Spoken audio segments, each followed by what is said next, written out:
விண்வெளியில் தாவரங்களை வளர்த்து இஸ்ரோ சாதனை படைத்துள்ளது. விண்வெளியில் தனக்கென தனி ஆய்வு மையத்தை நிறுவ இஸ்ரோ திட்டமிட்டுள்ளது. இதற்காக ஸ்பேஸ் டாக்கிங் திட்டத்தில் 2 செயற்கைக்கோள்களை PSLV C-60 ராக்கெட் மூலம் விண்ணில் செலுத்தியது. ராக்கெட்டில் இருந்து 2 செயற்கைக்கோள்களும் வெற்றிகரமாக பிரிந்தன. அவை பூமியை சுற்றி வரும் நிலையில் 2க்குமான தொலைவு தற்போது 2 கிலோமீட்டராக கணக்கிடப்பட்டுள்ளது. அந்த 2 விண்கலன்களையும் ஒருங்கிணைக்கும் பணி வரும் 7ஆம் தேதி நடைபெற உள்ளது. விண்வெளியில் தாவரம் வளர்ப்பது குறித்து ஆய்வு மேற்கொண்டுள்ள இஸ்ரோ செயற்கைக்கோள்களுடன் சேர்த்து காராமணி விதைகளையும் விண்ணிற்கு அனுப்பியது. விண்ணிற்கு அனுப்பப்பட்ட காராமணி விதைகள் 4 நாட்களில் முளைத்ததாக இஸ்ரோ தெரிவித்துள்ளது.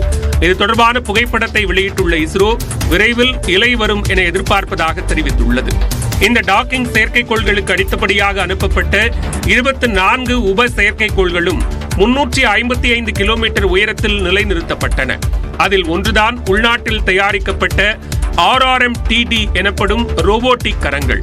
இந்த ரோபோ முதற்கட்டமாக கரங்களை கொண்டு பொருட்களை கட்டுப்படுத்தும் வகையில் வடிவமைக்கப்பட்டது. இந்நிலையில் ரோபோட்டிக் கரங்கள் தனது செயல்பாட்டை சிறப்புற தொடங்கியுள்ள நிகழ்வை காணொலியாக இஸ்ரோ வெளியிட்டுள்ளது. இது சூப்பர் 60 இன்றைய நாளின் முக்கியமான செய்திகளின் விறுவிறுப்பான அணிவகுப்பு. அந்த வகையில் முதலாவதாக பொங்கல் பண்டிகைக்கு தொடர்ந்து 6 நாட்கள் விடுமுறை கிடைக்கும் வகையில் ஜனவரி 17ஆம் தேதியும் விடுமுறை அளிக்கப்பட்டுள்ளது. பொங்கல் பண்டிகையை முன்னிட்டு ஜனவரி 17ஆம் தேதி அனைத்து அரசு அலுவலகங்கள், பொதுத்துறை நிறுவனங்கள், பள்ளி கல்லூரிகளுக்கு விடுமுறை அளித்து அரசு உத்தரவிட்டுள்ளது. தமிழர் திருநாளான பொங்கல் பண்டிகை தை முதல் நாள் ஜனவரி 14ஆம் தேதி கொண்டாடப்படுகிறது. அதனைத் தொடர்ந்து ஜனவரி 15ஆம் தேதி மாட்டுப் பொங்கல் மற்றும் 16ஆம் தேதி திருவள்ளுவர் தினம் கொண்டாடப்படுகிறது. அதனைத் தொடர்ந்து ஜனவரி 18 மற்றும் 19 சனி ஞாயிறு விடுமுறை என்ற நிலையில் ஜனவரி 17ஆம் தேதி வெள்ளிக்கிழமை என்றும் விடுமுறை அளிக்க பல்வேறு தரப்பினரும் கோரிக்கை விடுத்திருந்தனர். இந்நிலையில் ஜனவரி 17ஆம் தேதி பொது விடுமுறை அளித்து அரசு உத்தரவிட்டுள்ளது. அன்றைய தினம் அரசு அலுவலகங்கள், பொதுத்துறை நிறுவனங்கள், பள்ளி கல்லூரிகள் மற்றும் கல்வி நிறுவனங்களுக்கு விடுமுறை அளிக்கப்பட்டுள்ளது. இந்த விடுமுறையை ஈடு செய்யும் வகையில் ஜனவரி 25ஆம் தேதி சனிக்கிழமை பணி நாளாக தமிழக அரசு அறிவித்துள்ளது.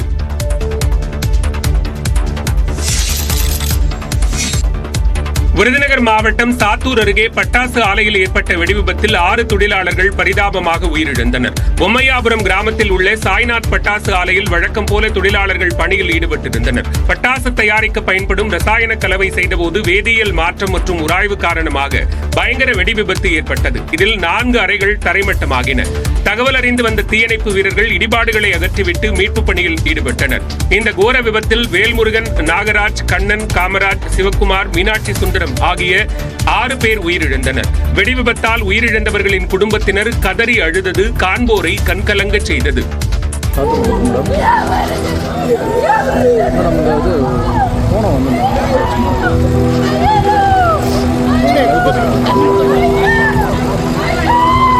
பிரேத பரிசோதனைக்கு பிறகு உயிரிழந்த 6 பேரின் உடல்களும் அவர்களது குடும்பத்தினரிடம் ஒப்படைக்கப்பட்டன. இந்நிலையில் உயிரிழந்தவர்களின் குடும்பங்களுக்கு தலா 4 லட்சம் ரூபாய் நிதியுதவி அளிக்கவும், காயமடைந்தவர்களுக்கு தலா 1 லட்சம் ரூபாய் வழங்கவும் முதலமைச்சர் உத்தரவிட்டுள்ளார். விருதுநகர் அருகே பொம்மையாபுரம் பட்டாசு ஆலை வெடிவிபத்து சம்பவம் தொடர்பாக 7 பேர் மீது வழக்கு பதிவு செய்யப்பட்டுள்ள நிலையில் 2 கைது செய்யப்பட்டுள்ளனர். பட்டாசு ஆலை வெடிவிபத்தில் சிக்கிய 6 தொழிலாளர்கள் பரிதாபமாக உயிரிழந்த நிலையில் ஆலை உரிமையாளர்களான பாலாஜி, சசிபாலன் மற்றும் போர்மேன்களான பிரகாஷ் மற்றும் பாண்டிராஜ் ஆகிய 4 பேர் மீது வழக்கு பதிவு செய்யப்பட்டது. அஜாக்கிரதையாக செயல்பட்டு உயிரிழப்பு ஏற்படுத்துதல், உரிய பாதுகாப்பின்றி தொழிலாளர்களை பணியில் ஈடுபடுத்துதல் உள்ளிட்ட 5 பிரிவுகளின் கீழ் வச்சகாரப்பட்டி காவல் நிலையத்தினர் வழக்கு பதிவு செய்தனர். இதையடுத்து வெடிவிபத்தில் தொடர்புடையதாக சதீஷ்குமார், நிரஞ்சனா தேவி, கணேசன் ஆகிய 3 பேர் மீது வழக்கு பதிவு செய்யப்பட்ட நிலையில் போர்மேனாக பணியாற்றி சதீஷ் மற்றும் கணேசன் ஆகியோரை காவல்துறையினர் கைது செய்தனர். ரசாயன வேதிப்பொருட்களை கலக்கும் போது வெடிவிபத்து நடந்திருப்பது முதற்கட்ட விசாரணையில் தெரியவந்துள்ளதாக விருதுநகர் மாவட்ட ஆட்சியர் ஜெயசீலன் தெரிவித்துள்ளார். பொம்மையாபுரம் கிராமத்தில் பட்டாசு ஆலை வெடிவிபத்தில் உயிரிழந்தவர்களின் குடும்பத்தினரை சந்தித்து மாவட்ட ஆட்சியர் ஜெயசீலன் ஆறுதல் கூறினார். பின்னர் செய்தியாளர்களிடம் பேசிய அவர் விரிவான விசாரணைக்கு உத்தரவிட்டுள்ளதாக தெரிவித்தார். காலையில் ஒரு 9:15க்கு கெமிக்கல்ஸ் மிக்ஸ் பண்ணுறப்ப ஏற்பட்ட ஒரு ஃப்ரிக்ஷன்னால ஆயிருக்குன்னு தான் ப்ரிலிமினரி இன்ஃபர்மேஷன். பட் ஒரு விரிவான விசாரணைக்கு உத்தரவிட்டிருக்கோம். தவறு நடந்தது கண்டுபிடிக்கப்பட்டால் குற்ற வழக்கு பதிவு செய்து நடவடிக்கை எடுக்கப்படும் எனவும் ஆட்சியர் குறிப்பிட்டுள்ளார். இதில் ஒரு வாரம் தான் அவங்க வேலைக்கு போயிருக்காங்க. அவங்க முறையான பயிற்சி கொடுத்துட்டு அந்த தொழிலாளர்களை பயன்படுத்தியிருக்காங்களா இல்லையான்றத விசாரணைகளை தெரியும். இதெல்லாம் அடிப்படையில் அவங்க மேல் குற்ற வழக்கு பதிவு பண்ணி நடவடிக்கை. இதற்கிடையே மதுரை எஸ்பி அரவிந்தன் வெடிவிபத்து நிகழ்ந்த இடத்தினை ஆய்வு செய்து விசாரணை நடத்தினார். விருதுநகரில் ஏற்பட்ட பட்டாசு விபத்திற்கு இரங்கல் தெரிவித்துள்ள எதிர்க்கட்சித் தலைவர் எடப்பாடி பழனிசாமி திமுக அரசுக்கு கடும் கண்டனத்தையும் பதிவு செய்துள்ளார். முறையான ஆய்வுகளை மேற்கொள்ளாமல் பட்டாசு ஆலை பாதுகாப்பில் தொடர்ந்து மெத்தன போக்கை திமுக அரசு கடைபிடிப்பதாக குற்றம் சாட்டியுள்ளார். இனியாவது பட்டாசு ஆலைகளில் பாதுகாப்பு நெறிமுறைகள் முறையாக பின்பற்றப்படுகிறதா என்பதை திமுக அரசு உறுதி செய்யுமாறு எடப்பாடி பழனிசாமி வலியுறுத்தியுள்ளார். எக்ஸ் வலைதளத்தில் பதிவிட்டுள்ள பாமக நிறுவனர் ராமதாஸ், சிவகாசியில் வாரத்திற்கு ஒரு விபத்து என்பது வாடிக்கையாகிவிட்டதாக விமர்சித்துள்ளார்.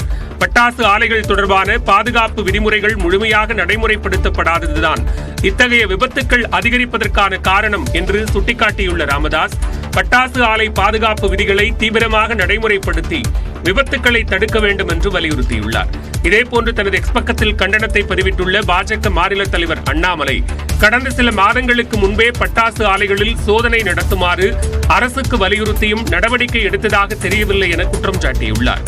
இனியும் தாமதிக்காமல் அனைத்து பட்டாசு ஆலைகளிலும் உரிய பாதுகாப்பு வசதிகள் செய்யப்பட்டுள்ளனவா என்பதை அரசு சோதனை செய்யுமாறு அண்ணாமலை வலியுறுத்தியுள்ளார். அது அவங்க பார்த்து என்ன செஞ்சாலும் சரி, என்ன கொடுக்குறாலும் அந்த பிள்ளைய காப்பாற்றட்டும். அவன் விட்டுட்டு போயிட்டா அந்த பிள்ளைகளை காப்பாற்ற சொல்லுங்க. பொம்மையாபுரம் பட்டாசு ஆலை விபத்தில் சொக்கலிங்கபுரத்தைச் சேர்ந்த மீனாட்சி சுந்தரம் உயிரிழந்த நிலையில் அவரது மனைவியையும் 2 மகன்களையும் யார் காப்பாற்றுவார் என்கிற வேதனையில் மீனாட்சி சுந்தரத்தின் தாயார் கதறி எழுதார். அதே வெடிவிபத்தில் அருப்புக்கோட்டையைச் சேர்ந்த சிவகுமாரும் பலியான நிலையில் அவரது மனைவியும் 2 மகள்களும் நிர்கதியாகி நிற்கின்றனர். நான் படிச்சுட்டு இருக்கேன். எனக்கு படிச்சு முடிச்சோடனே அரசு வேலை ஏதாவது கிடைச்சா ரொம்ப நல்லா இருக்கும். எங்க குடும்பத்துக்கு ரொம்ப ஹெல்ப்ஃபுல்லா இருக்கும். ப்ளீஸ் ஏதாவது பண்ணுங்க. குடும்பத்தை கவனித்து வந்த கண்ணன் உயிரிழந்ததால் அரசு உதவ வேண்டும் என உறவினர்கள் கோரிக்கை விடுத்தனர். அவங்க வீட்டில் பையன் இருக்கான், பையன் ஒரு பொண்ணு. பையனுக்கு ஒரு கவர்மெண்ட் வேலை கிடைச்சா நல்லா இருக்கும். குடும்பத்துக்கு ஒரு சப்போர்ட்டாகவும் இருக்கும், ஒரு இதாக இருக்கும். அரசு உதவினால் மட்டுமே ஓரளவு மீள முடியும் என்பதே உறவுகளை இழந்தவர்களின் எதிர்பார்ப்பாகவும் உள்ளது. வேலூர் மாவட்டம் காட்பாடியில் திமுக எம்பி கதிரானந்துக்கு சொந்தமான கல்லூரியில் 44 மணி நேரம் நடந்த அமலாக்கத்துறை சோதனை நள்ளிரவில் நிறைவடைந்தது. திமுக எம்பியும் அமைச்சர் துரைமுருகனின் மகனுமான கதிரானந்த் வீடு, திமுக நிர்வாகி பூஞ்சோலை சீனிவாசனின் வீடு மற்றும் கதிரானந்துக்கு சொந்தமான கிங்ஸ்டன் பொறியியல் கல்லூரியில் நேற்று முன்தினம் அமலாக்கத்துறையினர் சோதனையை தொடங்கினர். இதில் கிங்ஸ்டன் கல்லூரியில் மட்டும் 44 மணி நேரம் நீடித்த சோதனை நள்ளிரவு 2:30 மணிக்கு நிறைவடைந்தது. இதையடுத்து 9 கார்களில் அமலாக்கத்துறை அதிகாரிகள் திரும்பிச் சென்றனர். கல்லூரியில் இருந்து கணக்கில் வராத பணமும் முக்கிய ஆவணங்களும் கைப்பற்றப்பட்டதாக கூறப்படுகிறது. இந்த நிலையில் சென்னையில் செய்தியாளர்களை சந்தித்த அமைச்சர் துரைமுருகன், கதிரானந்த் வீட்டில் சோதனைக்கு வந்தவர்கள் ஒன்றுமில்லை என எழுதி கொடுத்துவிட்டு சென்று விட்டதாக கூறினார். திமுக எம்பி கதிரானந்த் வெளிநாட்டில் இருக்கும் நிலையில் இந்த சோதனை நடந்து முடிந்திருப்பது குறிப்பிடத்தக்கது.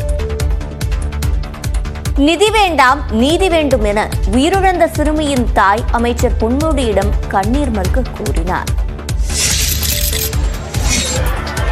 விக்கிரவாண்டி தனியார் பள்ளியில் உயிரிழந்த சிறுமி லியா லட்சுமியின் உடல் அடக்கம் செய்யப்பட்டது.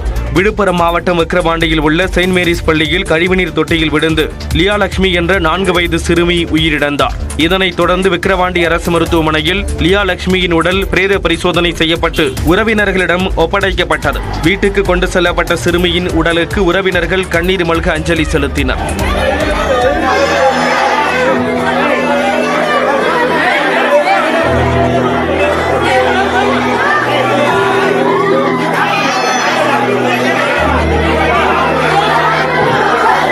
தொடர்ந்து விக்கிரவாண்டி வராக நதிக்கரையின் ஓரத்தில் சிறுமியின் உடல் அடக்கம் செய்யப்பட்டது.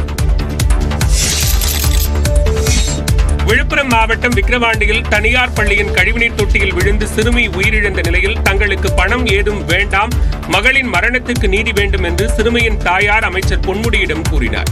உயிரிழந்த சிறுமியின் வீட்டுக்கு சென்ற வனத்துறை அமைச்சர் பொன்முடி, விழுப்புரம் மாவட்ட ஆட்சியர் பழனி ஆகியோர் சிறுமியின் உடலுக்கு மாலை அணிவித்து மரியாதை செலுத்தினர். தொடர்ந்து உறவினர்களுக்கு ஆறுதல் கூறிய அமைச்சர் பொன்முடி, தமிழ்நாடு அரசு அறிவித்த 3 லட்சம் ரூபாய்க்கான காசோலையை வழங்கினார். விசாரணை நடந்து அதற்கு பிறகு யார் தப்பு பண்ணியிருந்தாலும் இதனிடையே குழந்தையை பறிகொடுத்த தாய் அமைச்சர் பொன்முடியிடம் கதறி அழுதது பெரும் சோகத்தை ஏற்படுத்தியது.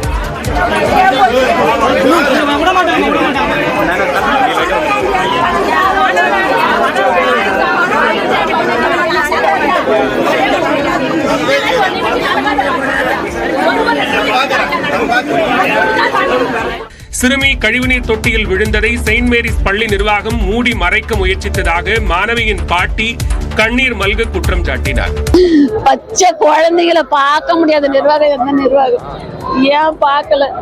உள்ள சாப்பாட்டுக்கு போயிருக்குல்ல, அப்ப பாத்துக்கல. குழந்தைகளை ஹாஸ்பிட்டல்ல சேர்த்துட்டு அனாதன்னு சொல்லியிருக்கிறாங்க.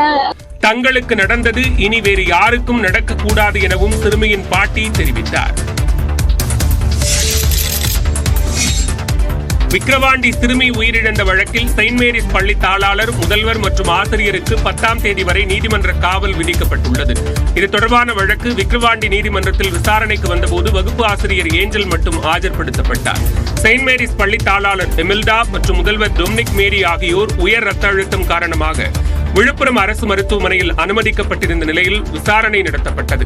அப்போது ஆசிரியர் ஏஞ்சலை ஜனவரி 10ஆம் தேதி வரை நீதிமன்ற காவலில் அடைக்க நீதிபதி சத்யநாராயணன் உத்தரவிட்டதை அடுத்து அவர் கடலூர் மத்திய சிறையில் அடைக்கப்பட்டார். இதனிடையே நீதிபதி சத்யநாராயணன் அரசு மருத்துவக் கல்லூரி மருத்துவமனையில் அனுமதிக்கப்பட்டுள்ள பள்ளியின் தாளாளர் மற்றும் முதல்வரிடம் விசாரணை மேற்கொண்டார். தொடர்ந்து அவர்கள் இருவருக்கும் ஜனவரி 10ஆம் தேதி வரை நீதிமன்ற காவல் விதிக்கப்பட்டது. இந்நிலையில் செயின்ட் மேரிஸ் பள்ளி காவல்துறை கட்டுப்பாட்டிற்குள் கொண்டுவரப்பட்டுள்ளது.